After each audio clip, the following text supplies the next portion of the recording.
spoken word artist Andrea Gibson says, everybody loves butterflies,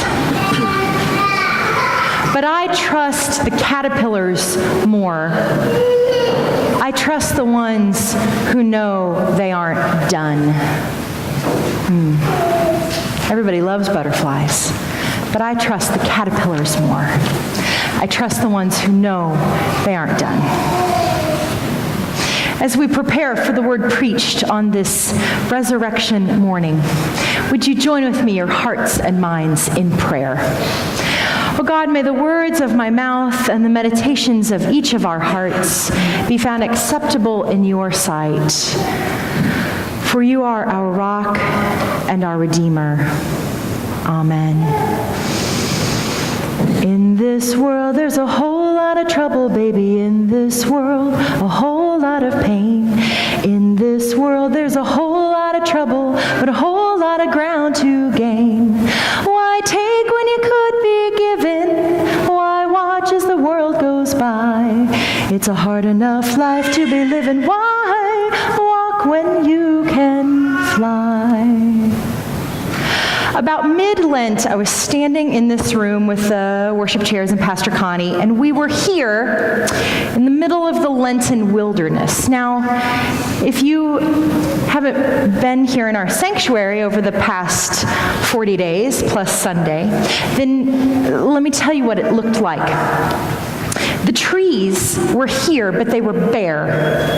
And instead of this white, shimmery fabric, there was dark purple fabric hanging down off of the choir wall. And there were lights that shone up from the floor, so there were these stark shadows of the branches that were on the walls.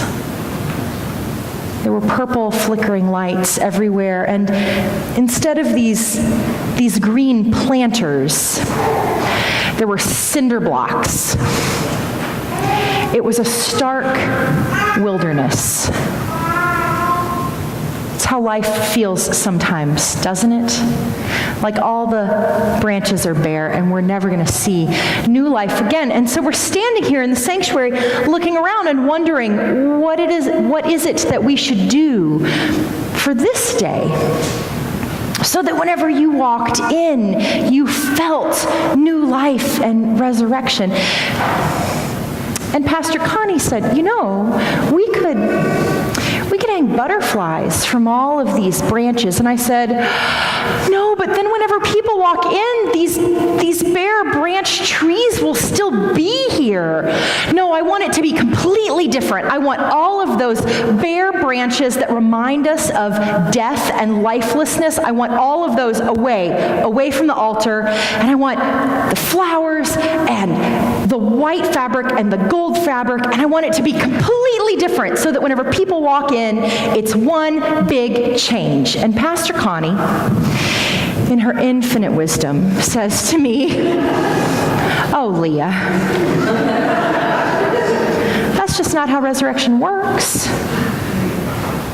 And she's right, of course, she's right. It's not how resurrection works. It doesn't ever come in one fell swoop. It's just a metaphor, okay? It's just a metaphor. Crap.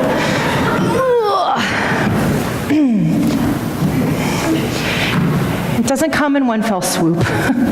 No. It always comes little by little, bit by bit, bud by bud, leaf by leaf.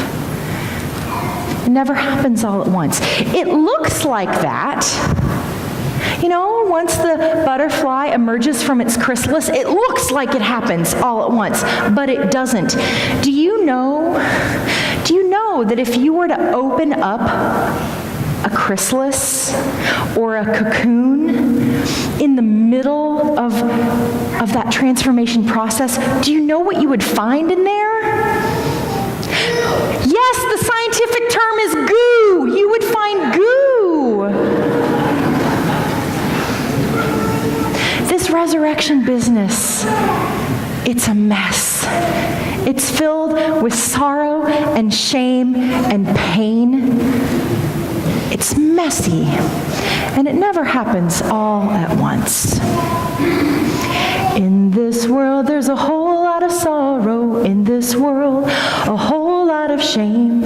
In this world, there's a whole lot of sorrow, but a whole lot of ground to gain.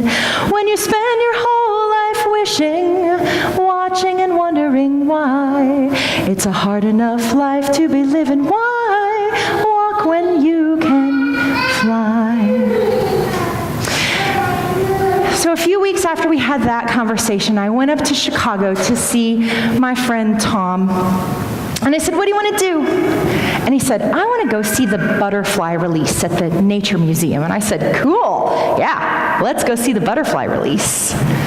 And of course, because I'm the person who wants change to happen all at once, I'm expecting that when we walk in, we will walk into a stark room with no butterflies, and then they'll open some door or hatch or box, and the butterflies will fly out, and the room will be filled with butterflies, and transformation will happen. But Leah, I can hear Connie say in my head, that's not how resurrection works. So Tom and I walk into that beautiful room at the Nature Museum that's filled with all of these plants and flowers, and already the room looks like this room. There are butterflies flying and fluttering all around us.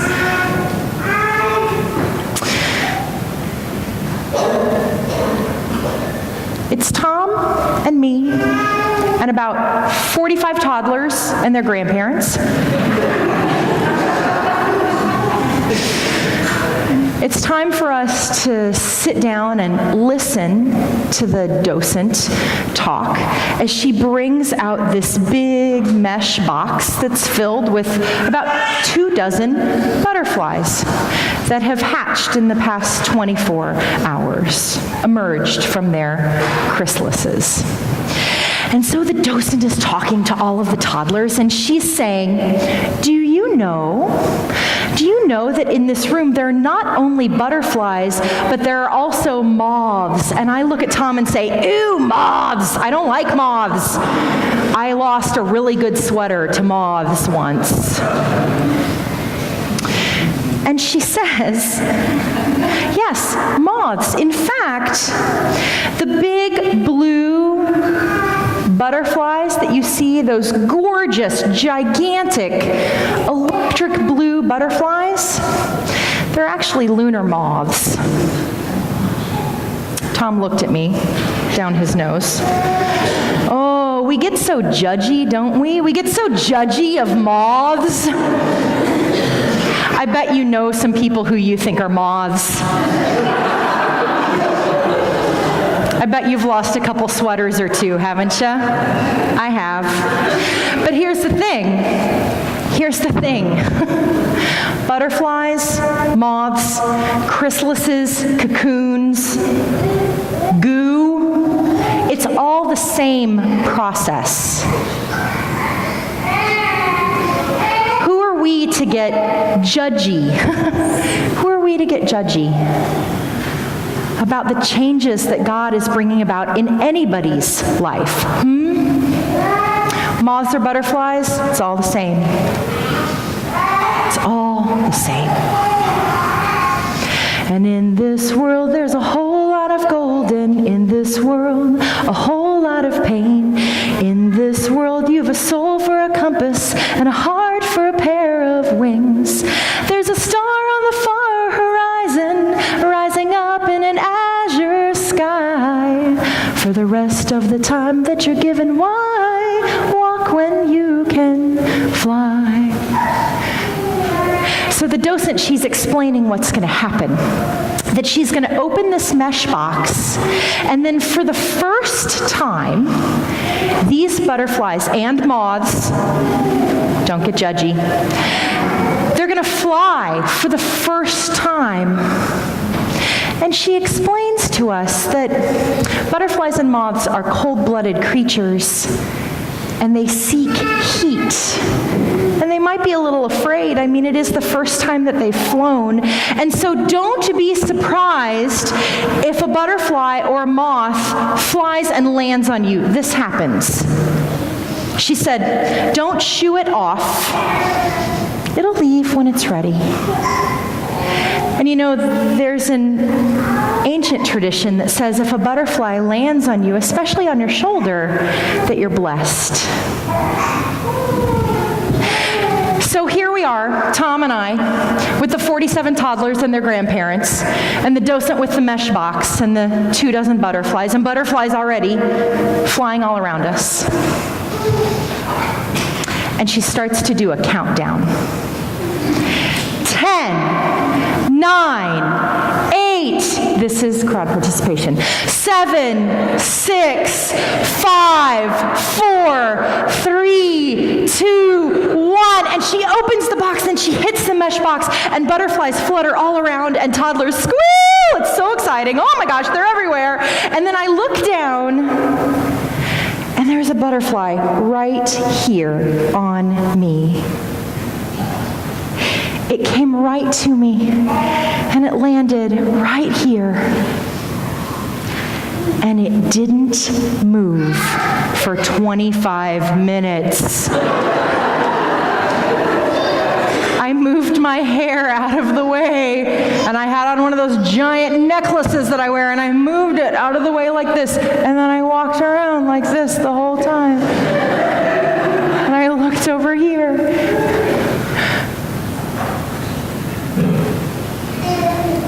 Butterflies and moths are cold-blooded creatures. They seek heat.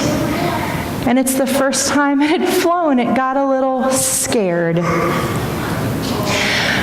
Well, if there's any resurrection story that reminds us that we ought to take a cue from this butterfly or moth, whichever was on me, it's Mark's gospel. Did you notice how it ends? There's no running off to the disciples to tell them. There's no walking in the garden with Jesus. No, there's just being afraid. When your life gets changed by God, when you experience resurrection, if you're not afraid, if you're not afraid, then maybe you're not done changing.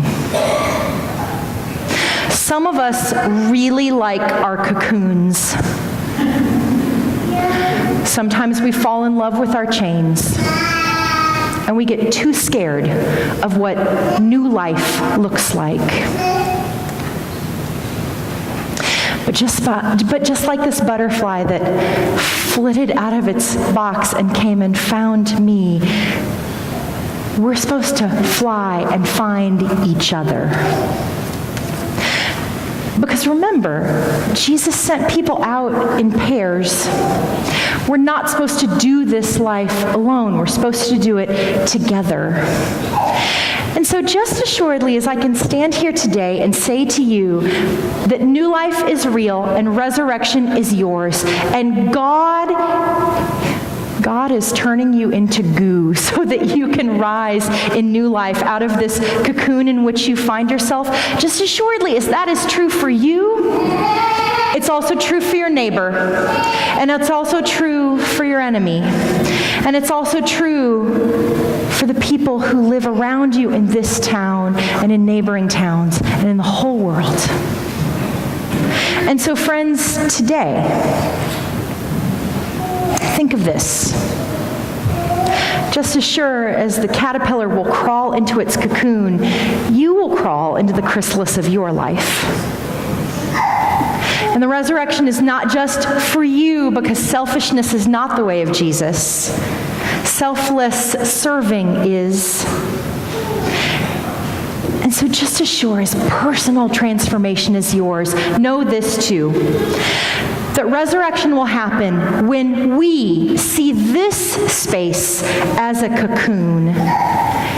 And then we leave this space this morning, after the candles are out and all of the alleluias have been sung, and we leave this cocoon and we emerge out into the world to spread our wings and participate in God's reign of justice and peace in this realm.